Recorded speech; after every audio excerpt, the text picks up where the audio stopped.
Welcome to True Echo, where real strength meets the unexpected, and every story reveals the truth behind the silence. Today's story will take you from shame to shock, from cruelty to justice. What starts as a humiliating moment for a quiet waitress becomes a national reckoning, when a billionaire CEO recognizes a scarred hand and falls to his knees. So, sit back and ask yourself, how many heroes do we walk past every day without even seeing them? It was just another Friday night at the Meridian, a sleek downtown restaurant built for power brokers and high society influencers. Velvet booths, chandeliers dripping in crystal, the kind of place where wine was poured like water and your status was written in how rare your steak was ordered. Conversations buzzed like the hum of money, laughter rising above the clink of silverware. In the middle of all this opulence, Ava wove between tables with the precision of someone who had learned long ago to be invisible. Her hair was a thick veil of curls, partially hiding her face. Her sleeves were always long, even on warmer nights. They clung to her wrists, covering skin she had no intention of exposing. On the rare occasions a customer caught a glimpse of the pale, textured lines beneath, their eyes would flinch and flick away, like the sight had stained their view of the world. She didn't mind. She was used to being looked through, not at. Being invisible made it easier. At table 6, however, the group wasn't content to simply look away. They were loud, louder than anyone else. Dressed to impress and drunk on themselves, they laughed like everything they said deserved applause.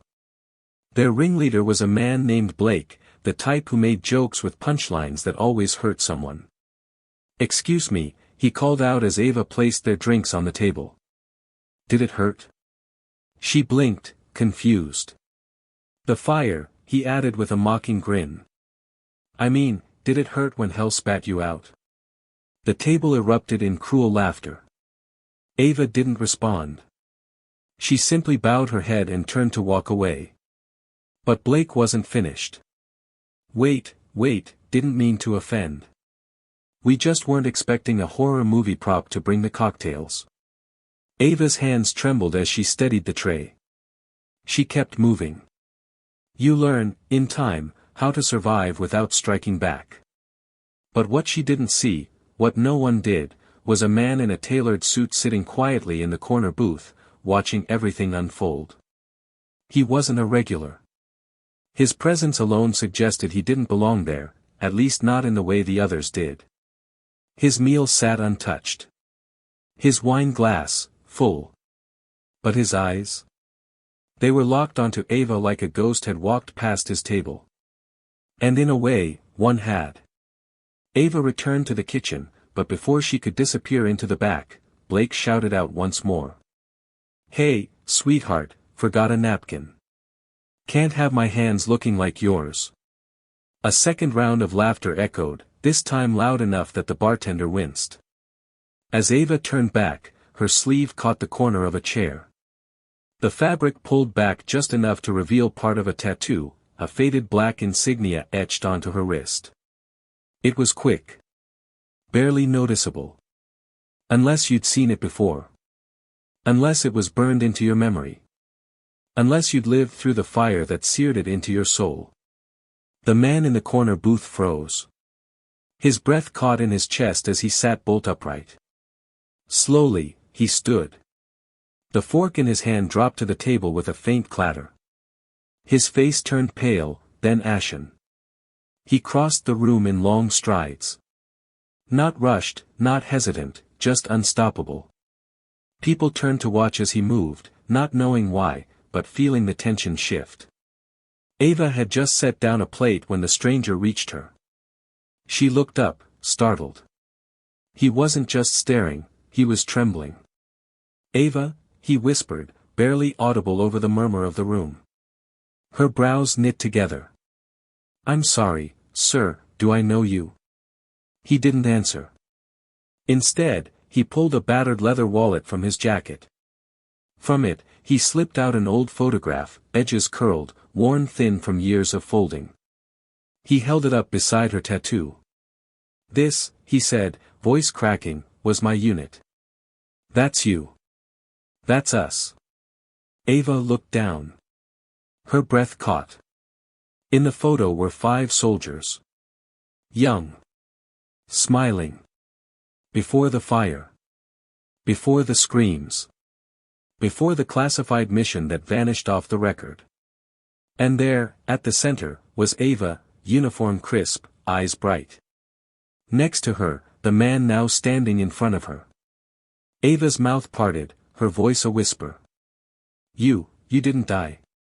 I thought you did, he choked out. I thought you all did. He dropped to his knees beside her in the middle of the restaurant, eyes wet with disbelief. The room, once buzzing, had gone silent. Even the laughter from table 6 died off like smoke in the air. Ava stood frozen, one hand pressed against her mouth. She hadn't heard that name in years. No one had called her by it since the day she disappeared into civilian life. No one moved. The clinking of glasses, the shuffle of chairs, all of it had vanished into the stunned silence that blanketed the room. Ava's knees felt weak. Her eyes flicked from the photograph to the man kneeling beside her, trying to place him fully through the fog of trauma, time, and buried memories. And then it hit her, his voice, the set of his jaw, even the scar that ran just beneath his collarbone. Commander Ellis, she whispered. He looked up, a small, broken smile forming at the corners of his lips. Still, Commander, huh? Haven't been called that in over a decade. I go by Daniel now. Daniel Ellis. Ava's breath caught. He wasn't just a man from her past. He was the man, the one who led them, who dragged her through the fire when her legs gave out, who she thought died 2 minutes after tossing her from that armored Humvee. His name had appeared in her nightmares and daydreams alike. Daniel, she whispered again. From behind them, someone coughed. The spell broke. Blake from table 6 stood up slowly, clearly sensing the shift in power. Look, we didn't know she was. Shut up. Daniel didn't raise his voice. He didn't need to. The command was heavy, absolute. Years of military authority surged in a single syllable. Blake sat back down, face red and shrinking by the second. Daniel turned back to Ava. What happened after? I thought, you were declared missing. Everyone was. Ava took a shaky breath. There was a second wave. After the blast, I blacked out. Woke up weeks later in a field hospital in Ramstein. By the time I could talk, the mission was buried. Classified. They said, it never happened. The unit never existed. We were ghosts. Daniel nodded, eyes clouding. I tried to come back too. But I was captured for 5 months. By the time I returned stateside, I was discharged.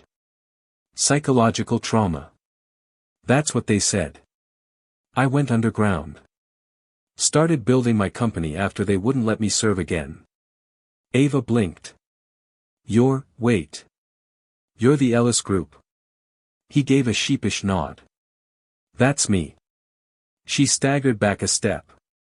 The Ellis Group was a behemoth in tech and security contracts, valued in the billions. And she'd just spent the last 2 years mopping floors and wiping tables, serving martinis to men who wouldn't even make eye contact. How did I not know? She muttered, dazed. I wouldn't expect you to, he said. I changed everything about myself when I came back. But when I saw that tattoo, I knew. That's not something you forget. Not when you've seen it under fire. From across the room, someone began to film on their phone, catching the reunion without understanding the context. Still, the moment had a gravity that didn't require subtitles. Ava's face, once ghostly pale, was now flushed with something new. Not embarrassment. Not fear. Recognition. The manager appeared from the back, stammering. Is there a problem here? Daniel stood up slowly. His suit fell back into place like armor.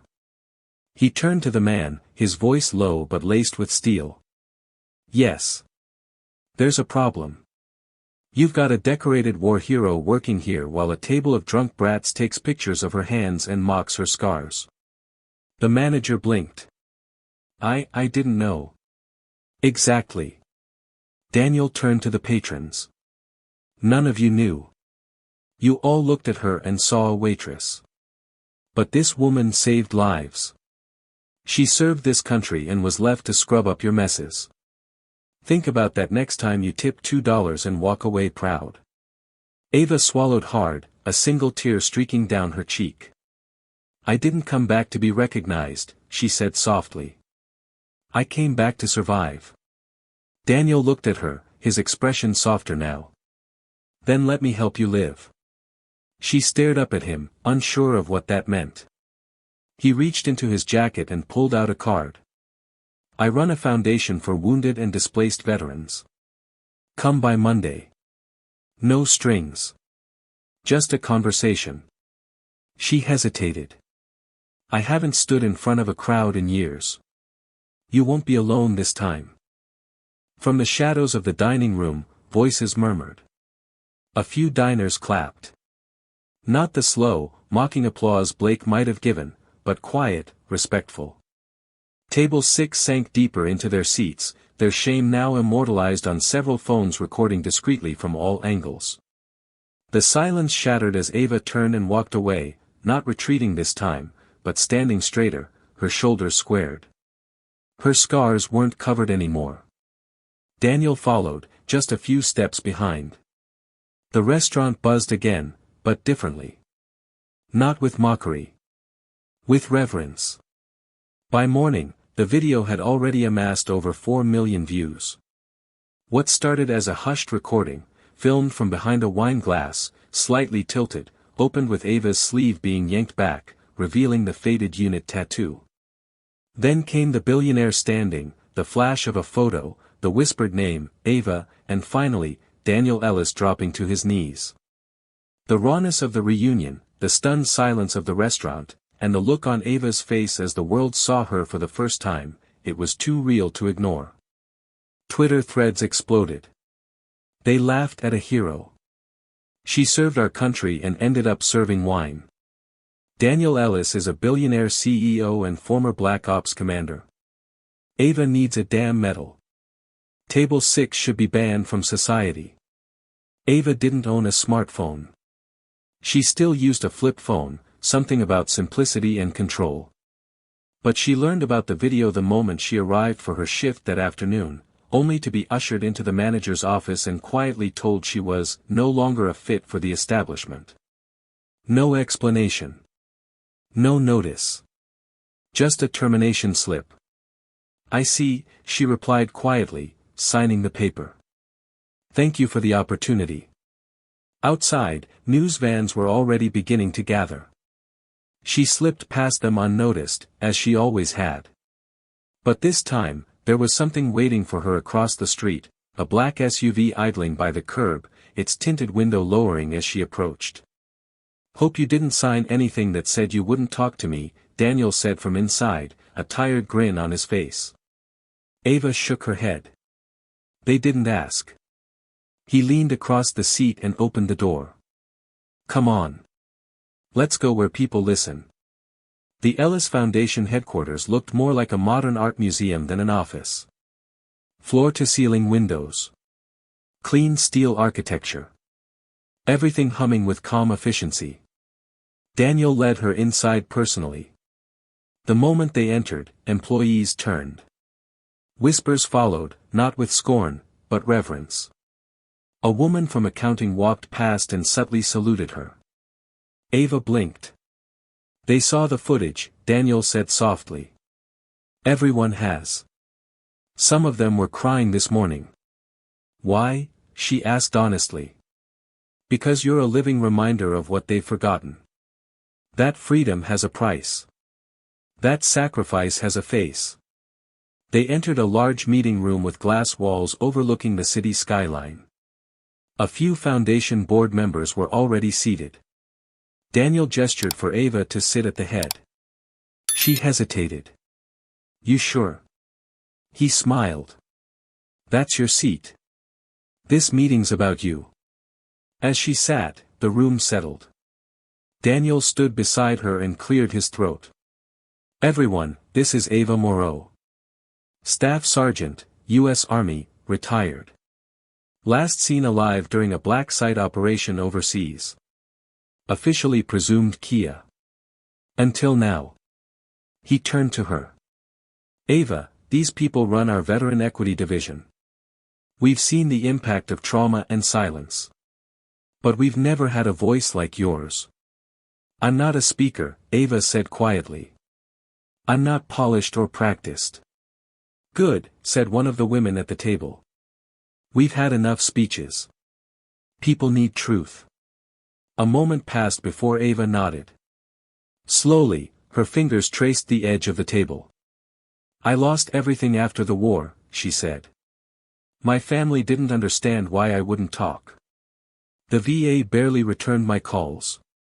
So I disappeared. Took the first job I could find.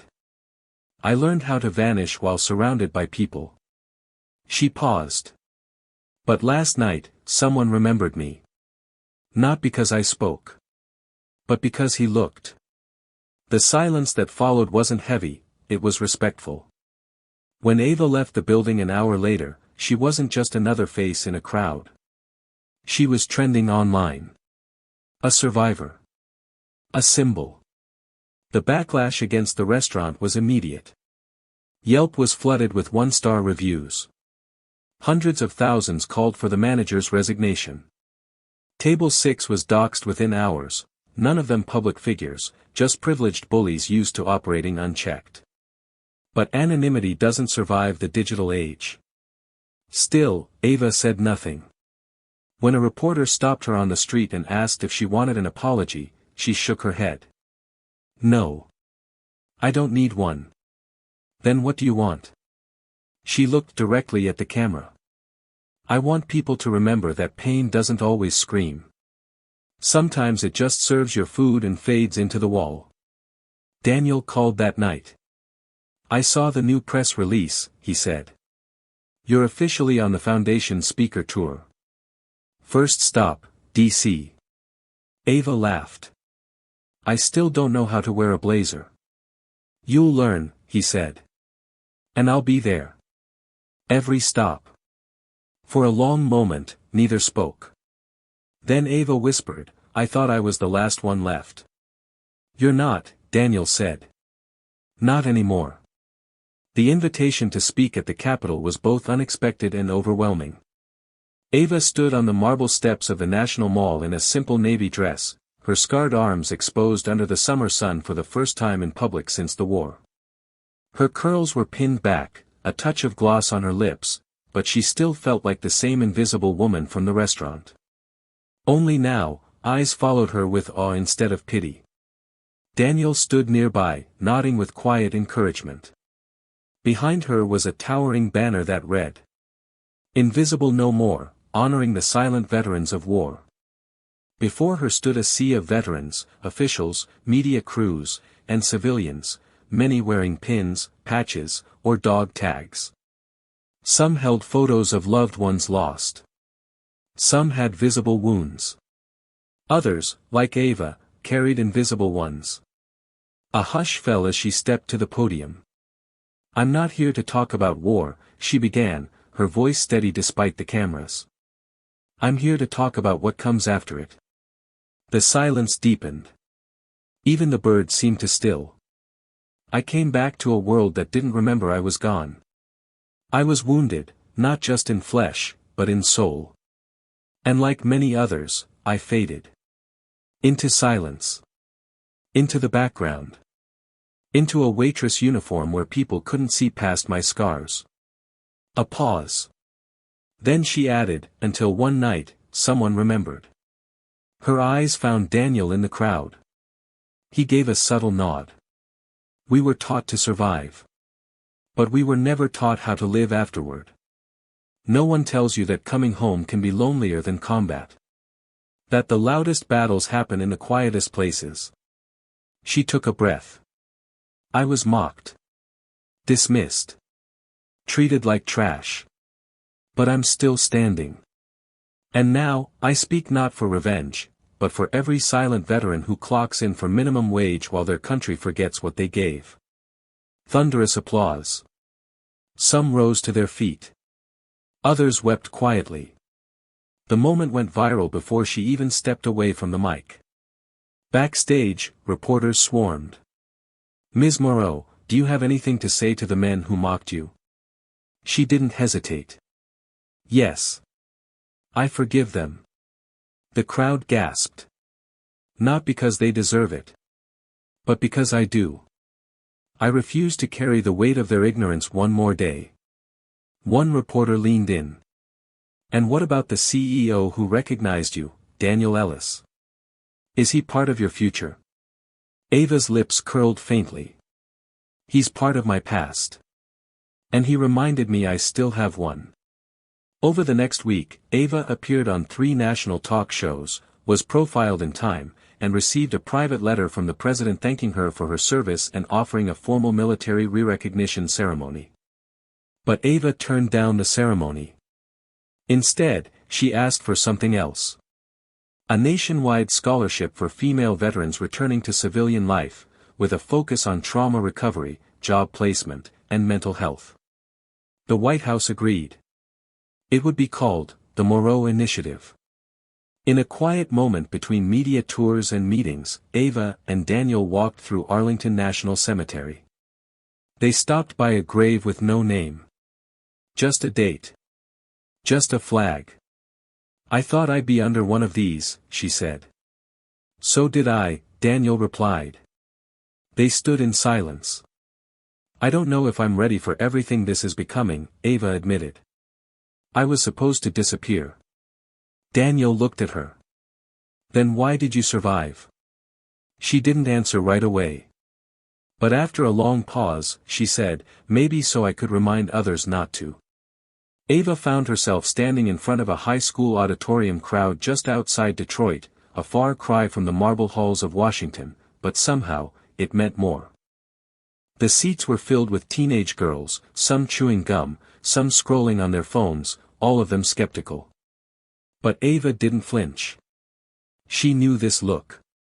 She'd worn it herself once, years ago, before the war, before she ever picked up a rifle or tasted fire. "I was 17 when I signed up," she said into the mic. "My mother cried. My father said, 'At least you'll learn discipline.'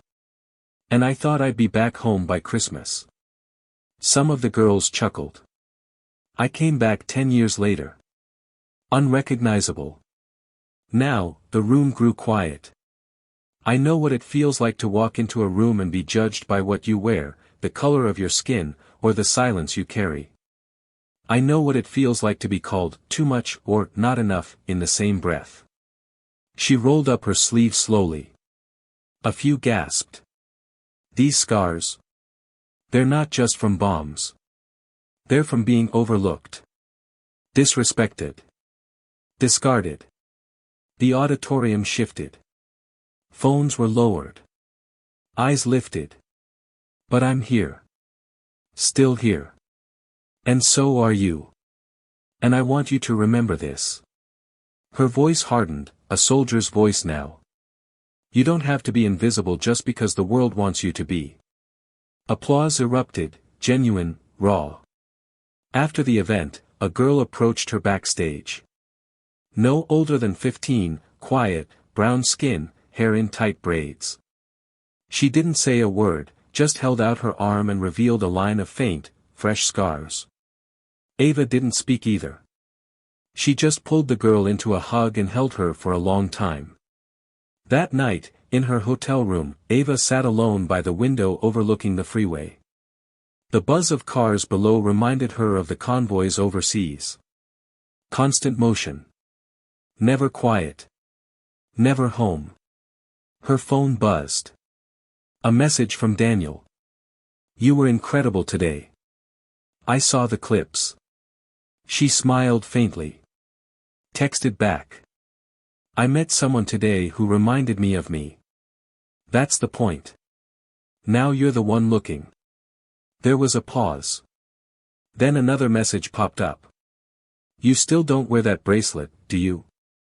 Ava looked at the drawer of her nightstand. Inside, wrapped in an old sock, was a burnt metal band, the kind issued to soldiers with their name, blood type, and ID number. Hers had melted in the blast, the letters half erased. She hadn't worn it in a decade. Until tonight. She slid it on. The following morning, headlines hit again. Ava Moreau's message to students sparks nationwide mental health push. She was a waitress last week. Today she's speaking to Congress. She didn't ask for fame. She didn't even like the attention. But she used it. Veteran clinics saw a 13% rise in female walk-ins that month.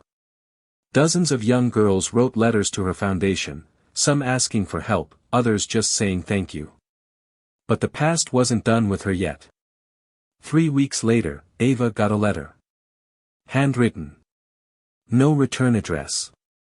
The envelope was singed at one corner, like it had survived a fire. Inside were 2 lines. I was the driver.